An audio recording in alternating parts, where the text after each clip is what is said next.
pidevalt on selline olukord mul elus, et ma suudan nagu saavutada mingisuguse hea keha välimuse endal, nagu vaatan toitumise koha pealt.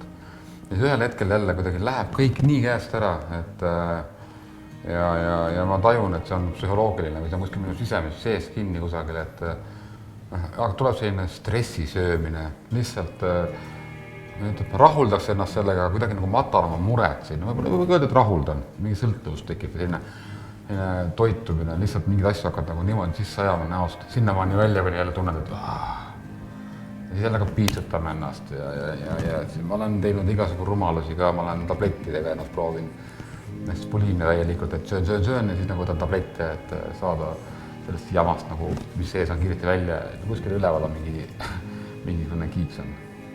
Seda äkki kuidagi siluda.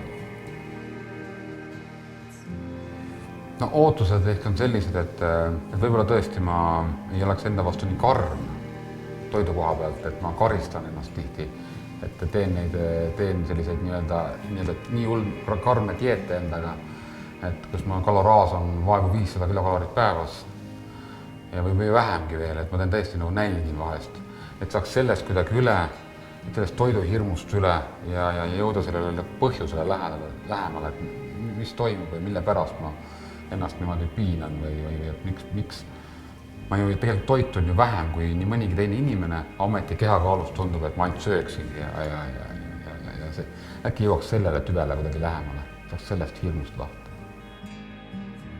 No ütleme nii, et kaalu langetamise juures toitumisega ma olen teinud seda, et ma olengi tõmmanud oma endale nii karmid dieedid selga, lihtsalt põhimõtteliselt söönud ainult salatilehti, kõik, ma ei ole isegi endale selgeks teinud, et kust tuleb, mis aineid, kus saab mingit mineraale või mingit asju, lihtsalt tuimalt, ei söö ja kõik.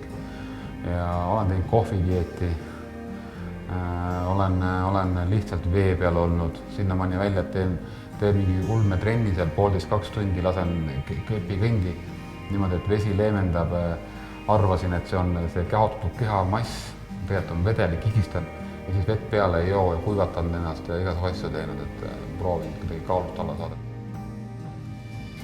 No see on enesetunde asi ikkagi, et mul see kuidagi kipub nagu lakke lükkama jälle, et ma suudangi selle dieediga nagu saavutada sellise ja ka trenniga koostöös sellise mõnusa vormi, kus ma just nagu olen juba kusagil heas kohas, kus ma ise olen rahul endaga ja siis käib jälle mingi litakas ära ja jälle üles tagasi, et mingi stress.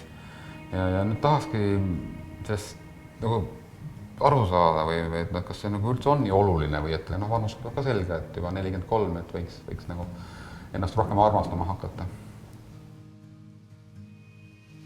Pontsikute idee on, siin on 2 ideed. Üks on siis see, et ma olen selline mõnusalt egoist, et üksinda viitsin trenni teha ja siis kutsusin ma veel 7 head sellist rammusat sõprapunti, et koos teha. Meestel on seda karjavärki vaja, et kes on parem ja see oli algne idee. Aga teisalt on kohe kindlasti on siin juures ka see, et üleüldiselt tahaks nagu meeste tervisele tähelepanu pöörata, et treener ütleb nii hästi, et aitab küll neist rasedatest meestest, et Eestimaa on täis neid, et ja minu väike algatus või meie väike algatus äkki ühel päeval on mõnel lapsel isa kauem elus ja mõnel mehel on naine kauem elus. See on lihtne, et lihtsalt meeste tervis sellele tähelepanu pöörata. Mul ei ole sellist eelarvamust, või üleüldse ma ei ole eelarvamust inimene, et ma võtan seda kui kogemust, kindlasti töötan kaasa, mõtlen kaasa ja avatult, et mul ei ole ühtegi sellist mingist mõtet peas, et mida ta olla ei võiks. Ma usaldan, ilmselgelt on siin professionaalne tegu ja kui ma teda ei usalda, siis keda veel. Enda tarkusest ma olen siin proovinud igasugu asju, et need ei tööta. Et nüüd kuulaks spetsialisti arvamust. Taustuseks ma siis annan teile ülevaate, et mis see toitumiscoaching endas kujutab. Et toitumiscoachingu selline kandev idee on toitumisharjumuste ja söömiskäitumise parandamine, aga samas me ei keskendu ainult toidule. Et kui tuua nagu näide, et mis puudutab kaalu langetamist, siis püsiva kaalu langetamise puhuselt on ainult toitumise osakaal edu saavutamisel circa 1/5. Et on väga palju muid tegureid ka, mis tegelikult mõjutab. eelkõige, mis mõjutab seda nii-öelda toitumist ja neid toidu nii-öelda valikuid ja otsuseid. Et kui ma toon väga siukse võib-olla teile rohkem tuntud nagu näite, ongi see, et paljudel meist sagedasti stress või mingisugune emotsioon, eks ole, ajendab seda söömist. Seega, kui me puuselt tahaksime ju tegeleda selle toitumisega, siis me tegelikult peaksime tegelema just selle emotsionaalse, vaimse ja ka tegelikult suhtealase tervisega. Seega, kui me antud juhul tahame, eks ole, tegeleda selle söömise nii-öelda muutmisega, siis me peame ikkagi vaatama mitte ainult seda, mida inimene suhu pistab, vaid seda inimest kui tervikut, et tema igapäevast elustiili, harjumust ja seda nii-öelda keskkonda, kus ta elab. Seega toitumiscoachingu eesmärk ei ole mitte ainult mingi dieedi või kava andmine teile või see ei ole üldse meie eesmärk, vaid me tahame, et teil endal oleksid enesel need teadmised ja oskused, kuidas siis igapäevaelus tuvastada võimalikke ebakasulikke harjumusi ja kuidas siis neid ka, eks ole, püsivalt muuta. Sooviksin kuulda, ongi see, et mis ajendas teid siia nii-öelda tulema?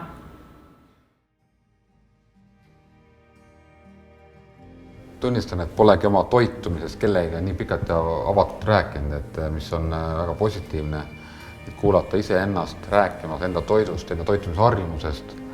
Juba selle käigus sain ise mõnest sabast kinni või siis nagu sain lähemale sellele põhjusele, et miks see muga niimoodi on.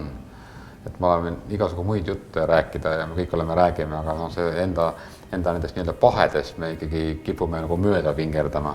Ja selles ma olen alati tubli olnud, et ma olen tubli vingerdaja olnud, et siis täna praegu sealt tulles Maarja juurest ära siia sinuga rääkima, siis positiivne laks on sees ja ta suunas nagu, andis nagu mulle, tegi aknad lahti mõnest kohast, et kus see viga võib olla või kus siis nagu see võib olla see peidetud see minu see hirmud ja mõtted. Kui sa küsisid enne mu käest, et kas mul on mingid ootusi või asju, siis ei olnud, siis ma ei oodanud küll, et ma sellisel litaka saan sealt kabinetist tema juurest Maarja käest, et selline üleline positiivne ja selline täis ootusi. Nüüd ma sain teatud ülesanded endale mõneks ajaks siin, paariks nädalaks, siis tulen tagasi, et huviga ootan juba nende seda, mis formaadis seda tegema pean hakkama, seda enda, mis ta siis määras mulle ülesanded ja siis juba päris põnev oleks teada, mis see tema tagasiside on nende peale.